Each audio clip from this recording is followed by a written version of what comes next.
ঠিকই বলেছিল।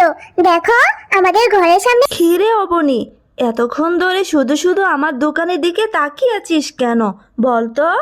আসলে কাকিমা, তোমার দোকানের সোনার গহনাগুলো এত সুন্দর যে আমি তো চোখে ফেরাতে পারছি না। ঠিক আছে, তাহলে তুই তোর মাকে গিয়ে বলবি তোকে একটা গহনা কিনে দিতে, তাহলেই তো হয়ে যায়। শুধু শুধু এইভাবে তাকিয়ে থেকে কি লাভ বলতো? এমনি কাকিমা, আমি দাঁড়িয়ে দাঁড়িয়ে তোমার গহনাগুলো দেখছিলাম। ঠিক আছে, আমি আমার মা বাবাকে বলবো তোমার দোকান থেকে সুন্দর একটা গহনা কিনে দেওয়ার জন্য। আচ্ছা ঠিক আছে ঠিক আছে, এখন আমার দোকানের সামনে থেকে চলে যা তো, তা না হলে নতুন কোনো কাস্টমার আসবে না। তাড়াতাড়ি এখান থেকে চলে যা। অবনি, এই দেখ আমার গলার এই লকেটটা আমার মা তার দোকান থেকে দিয়েছে। এই লকেটটা খুব সুন্দর না? আমাকে অনেক সুন্দর দেখা যাচ্ছে না? বল না বল না অবনি। হ্যাঁ ছায়া, তোর লকেটটা আসলেই অনেক সুন্দর। আমিও যাওয়ার সময় তোর মায়ের দোকানে দেখলাম অনেক সুন্দর সুন্দর সোনার গহনা। আমি আমার মা বাবাকে বলবো আমাকেও তোর মতন একটা লকেট কিনে দেওয়ার জন্য তোর মায়ের দোকান থেকে। ঠিক আছে, তাহলে তো ভালোই হবে। আমাদের দুইজনের লকেটই সেম সেম হবে, আমাদেরকে দেখতে খুব সুন্দর লাগবে, তাই না বনি? হ্যাঁ রে ছায়া, এখনই আমি গিয়ে আমার মা বাবাকে বলবো আমাকে তোর মতন একটা সুন্দর দেখে লকেট কিনে দেওয়ার জন্য। মা বাবা, তোমাদের কাছে আমার একটা আবদার থাকবে। এবার জন্মদিনে আমাকে একটা সোনার নেকলেস কিনে দিবে। আমি তো কখনো সোনার গহনা পরিনি, আমার যে সোনার গহনা পরতে খুব ইচ্ছে করছে। এই জন্মদিনে আমাকে একটা সোনার লকেট কিনে দিবে। এইসব তুই কি বলছিস রে অবনি? সোনার নেকলেস, সে তো অনেক টাকা দাম। আমি তো শুনেছি এখন সোনার নাকি অনেক দাম বেড়েছে। তোর বাবা যে টাকা ইনকাম করে সেই টাকা দিয়ে তো আমাদের সংসার চালাতেই অনেক হিমশিম খেতে হয়। তোকে আবার সোনার নেকলেস কোথা থেকে কিনে দিব রে মা? আমি এত কিছু জানি না, আমার সোনার লকেট লাগবে লাগবে। ছায়া টিনা ওরা কত সুন্দর সুন্দর সোনার গহনা পরে, আমারও যে সোনার লকেট পরতে খুব ইচ্ছে করছে। মা বাবা, আমাকে কিন্তু এইবার জন্মদিনে একটা সোনার গহনা কিনে দিতেই হবে। না রে মা, আমাদের মতো গরিবদের এত শখ থাকতে নেই। এগুলো যে ধনীদের শখ। সোনা এখন শুধু ধনীদের জন্যই। ধনীদের কাছে তো অনেক টাকা আছে, তাই তারা সোনার গহনা পরতে পারবে। আমাদের যে এত আয় রোজগার নেই রে মা, আমাদের মতো পরিবারের এত শখ থাকতে নেই। মা, তুমি সব সময় শুধু এরকম করো। তুমি আমাকে ছোট দেখে একটা সোনার লকেট কিনে দাও না মা। আমি এত দামি দামি গহনা চাই না, কম দামি দেখে আমাকে একটা সোনার লকেট কিনে দাও না মা।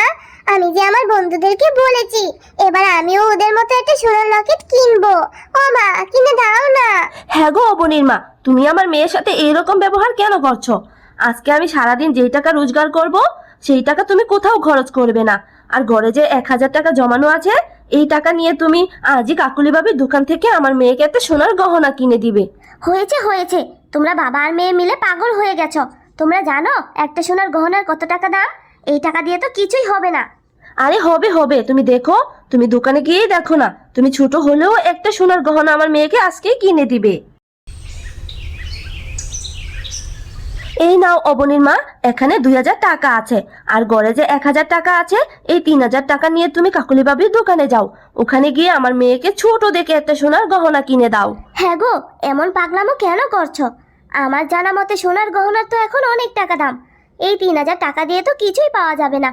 আর মেয়ের যে বায়না সোনার লকেট কিনে দিতে হবে, তা কি করে হবে গো? তুমি আগে গিয়েই দেখো না পাওয়া যায় কিনা। যদি না হয় তাহলে আমি আরো বেশি টাকা ইনকাম করে দিব। আমার মেয়েকে তো আমি সোনার গহনা কিনেই দিব। কাকুলি ভাবি, আমাকে 3000 টাকা দিয়ে আমার মেয়ের জন্য ছোট দেখে একটা সোনার লকেট দেন তো। ছোট হলেই হবে, বড় সড়ো লাগবে না। হাসালি রে শেফা, হাসালি। 3000 টাকা নিয়ে এসেছিস, তাও আবার সোনার লকেট কিনবি বলে?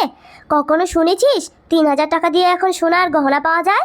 তোদের মতো গরিবদের এত সোনার গহনা পরা শখ কেন? হ্যাঁ, আমার দোকানে সর্বনিম্ন 20,000 টাকার সোনার গহনা আছে। আর তাছাড়া সবগুলো গহনার দামই 20,000 টাকার উপরে। হ্যাঁ যা যা, 20,000 টাকা জোগাড় করে তারপর আসবি আমার দোকানে সোনার গহনা কেনার জন্য, বুঝলি? কিন্তু কাকুলি ভাবি, এত টাকা যে আমাদের কাছে নেই। তুমি তো জানো অবনীর বাবা যেই টাকা ইনকাম করে সেই টাকা দিয়ে তো আমাদের সংসার চালাতে হিমশিম খেতে হয়। মেয়েটা যে আমার বড্ড আশা করে আছে এবার জন্মদিনে সোনার লকেট পরবে বলে। ছোট একটা দেখে সোনার লকেট দাও না কাকুলি ভাবি। এসব কি বলছিস রে শেফা? আমি যে তোকে বললাম, তোর মাথায় কি ঢুকেনি? 3000 টাকা আমার দোকানে কোনো সোনার গহনা নেই। যা তো, অন্য কোথাও পেলে নিয়ে যা। এখন আমার দোকানের সামনে থেকে সরে যা বলছি। ভাবি, যদি 3,000 টাকা নিয়ে আমাকে বাকিতে একটা সোনার লকেট দিতেন তাহলে যে খুব ভালো হতো। আমি না হয় কিছুদিনের মধ্যে টাকাটা জমিয়ে আপনাকে দিয়ে দিব। আরে যা যা, আমার দোকানে দেখ কত কাস্টমার দাঁড়িয়ে আছে, তাদেরকে দোকানে আসতে দে তো। এখন এখান থেকে চলে যা। সোনার গহনা, তাও নাকি আবার বাকিতে। আমি কোনো বাকিটাকে বিক্রি করি না। চল মা, বাড়ি চল, পরে না হয় তোকে টাকা জমিয়ে সোনার গহনা কিনে দিব। কি গো, আমার মেয়েটার জন্য কি সোনার গহনা কিনলে? দাও তো দেখি কেমন হয়েছে। তোমাদেরকে কত করে বললাম, 3,000 টাকা দিয়ে কি কখনো সোনার গহনা পাওয়া যায়? কাকুলি বাবির দোকানে গিয়ে জিজ্ঞাসা করলাম, একটা ছোট দেখে সোনার গহনা দিতে বললাম, কিন্তু কাকুলি বাবি তো আমাকে অনেকগুলো কথা শুনিয়ে তাড়িয়ে দিল। ওনার দোকানে নাকি 20,000 টাকার নিচে কোনো গহনাই নেই। আচ্ছা ঠিক আছে, তোমরা কোনো চিন্তাই করো না। এবার না হয় আমি আমার কাজটা একটু বাড়িয়ে দিব। আমি না হয় শহরের দিকে যাব। শহরের দিকে তো কাজটা একটু বেশিই পাওয়া যায়, নিশ্চয়ই ভালো টাকা ইনকামও করতে পারবো। আর এই মাসে সব টাকা জমিয়ে আমি আমার মেয়েকে একটা সোনার গহনা কিনেই দিব। এরপর অবনীর বাবা শহরে গিয়ে কাজ খুঁজতে থাকে আর বড় একটা গাড়ির সাথে অ্যাক্সিডেন্ট করে বাড়ি ফিরে আসে। ও মা, বাবার কি হয়েছে? বাবা এইভাবে শুয়ে আছে কেন? মারে, তোর বাবা যে তোর গহনার টাকা জোগাড় করতে শহরে গিয়ে গাড়ির সাথে অ্যাক্সিডেন্ট করেছে। সে তো শহরে তেমন কিছু বুঝে না, তাই বড় একটা গাড়ি এসে তাকে ধাক্কা দিয়ে ফেলে দিয়েছে রে মা। তোর বাবা যে হাত পা ভেঙে গেছে, মাথায়ও প্রচন্ড আঘাত পেয়েছে। এখন তোর বাবার চিকিৎসা করাতে যে অনেক টাকার প্রয়োজন। এখন আমি যে কি করব কিছুই তো বুঝতে পারছি না। সময় মতো তোর বাবার মাথায় অপারেশন করাতে না পারলে তোর বাবাকে যে আর বাঁচানো যাবে না রে মা। সবকিছু আমার জন্যই হয়েছে। আমি যে কেন বাবার কাছে গহনা কেনার আবদার করলাম, এখন আমার জন্যই আমার বাবার এত বড় একটা অ্যাক্সিডেন্ট হলো। তোকে কত করে বলেছিলাম সোনার গহনার বাহানা করিস না। আমরা যে গরিব মানুষ, আমাদের কি এত টাকা আছে? তারপরও তুই বারবার বাহানা করতেই থাকলি। এখন দেখলি তো তোর বাবার কি অবস্থা। আমার জন্যই আমার বাবার এত বড় একটা ক্ষতি হলো। এখন আমার বাবার কি হবে? সৃষ্টিকর্তা, তুমি আমার বাবাকে সুস্থ করে দাও। আমি আর কখনো আমার বাবার কাছে কোনো কিছু বাহানা করব না।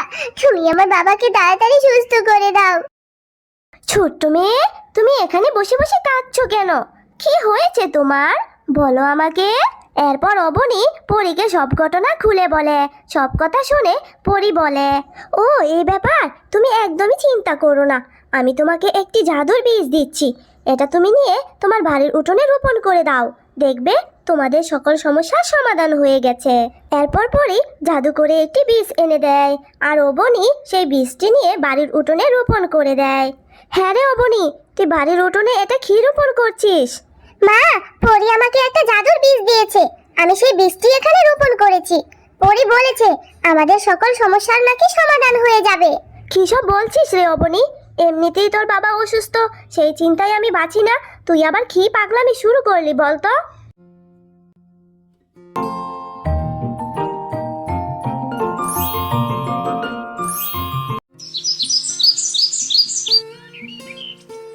মা, ও মা, দেখে যাও না, পরী তো ঠিকই বলেছিল।